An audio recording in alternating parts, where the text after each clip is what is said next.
So I just had a call with my assistant, our weekly meeting, and I had an insight. It was like, boom, explosion in my head.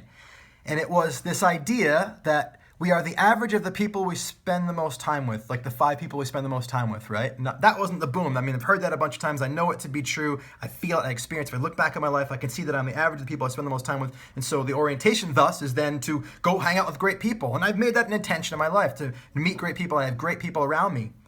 But what hit me like a fireworks was like, I just saw it in reverse for the first time ever.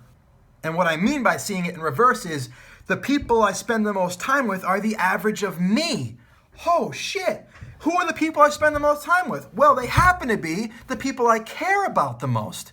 And so if the people I care about the most are becoming the average of me, maybe it's really freaking important to me to be the best that I can be, so I bring them up.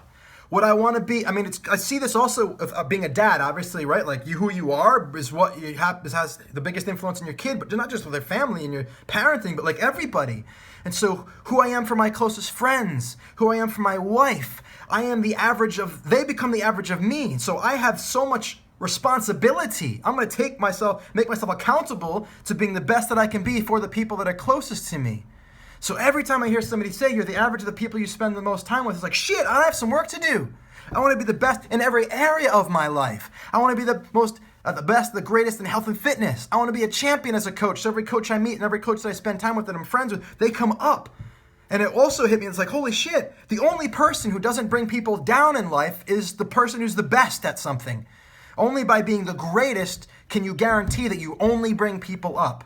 And I'm talking within a context. You can apply this in every situation in your life. Only by being the greatest in relationship can you only bring people up instead of being a suck. So where in your life, where in my life, where in our lives are we being a suck on the people that we're closest to?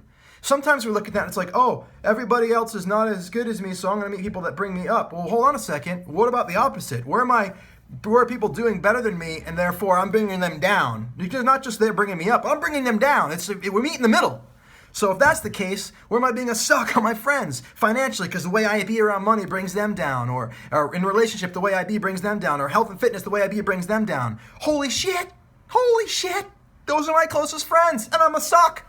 I want to bring myself up. So for me, I love this idea. Seeing it in reverse is so much more. Can you feel that I'm excited about it? So much more energizing and motivating to realize that the people we spend the most time with, who we love the most, are the people that we have most impact on. So let me get my shit together.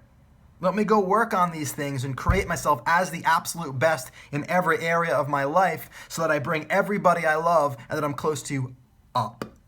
I love you, and I'll talk to you soon.